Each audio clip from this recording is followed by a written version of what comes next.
पण आपल्या भारताची जनसंख्या, आपल्या भारताची लोकसंख्येमध्ये अशी असंख्य उदाहरणं झालेले आहेत की त्यामध्ये आमच्या मायलेकरांना, आई वडिलांना त्यांचं लेकरू गमवावं लागतं. ते सुसाईड कशामुळे झालं हे कधी कोणी जाणून घेतलं नाही. मानसिक आरोग्याचे तज्ज्ञ होऊन गेले, ते त्यांनी सर्वांनी सांगितलं, पण बदल तर स्वतःच्या आतमध्ये घडवायचा असतो.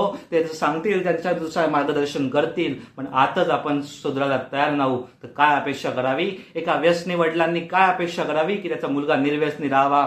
एका हुशार शिक्षित नसलेल्या वडिलांनी कशी अपेक्षा करू शकता की त्यांचा मुलगा शिक्षित व्हावा? अरे, आपल्याला तो अनुभव घ्यावा लागतो, आपल्याला तशी मनामध्ये सुधारणा आणावी लागते. एकदा तुमच्या आत्म्याला विचारा, एकदा तुमच्या मनाला विचारा, एकदा तुमच्या देवाकडे डोळ्यात डोळा घालून बघा. आणि जर तुम्ही नसाल तर तुम्ही एक निष्ठुर आहात, तुम्हाला देवाची भीती नाहीये. आणि कर्माचे फळ आहेत, कर्माचे फळ असे मिळतात की एका झटक्यात माणूस मरतो, एका माणूस तडफडून मरतो. म्हणून ध्यानी लक्षात ठेवा, तुम्ही आज जे पेरताय ना ते उद्या उगवणार आहेत. आज जे तुमच्याकडे मिळतंय ना ते तुम्हाला कळणार आहेत. एका बाजूने पुण्य करायचं आणि दुसऱ्या बाजूने पाप, असं चालत नाही. नेहमी सूर्य उगवावाच लागतो. नंतर तक्रार करायची नाही, नंतर ग्रहण मांडायचे नाही, देवापुढे तर अजिबात जायचं नाही.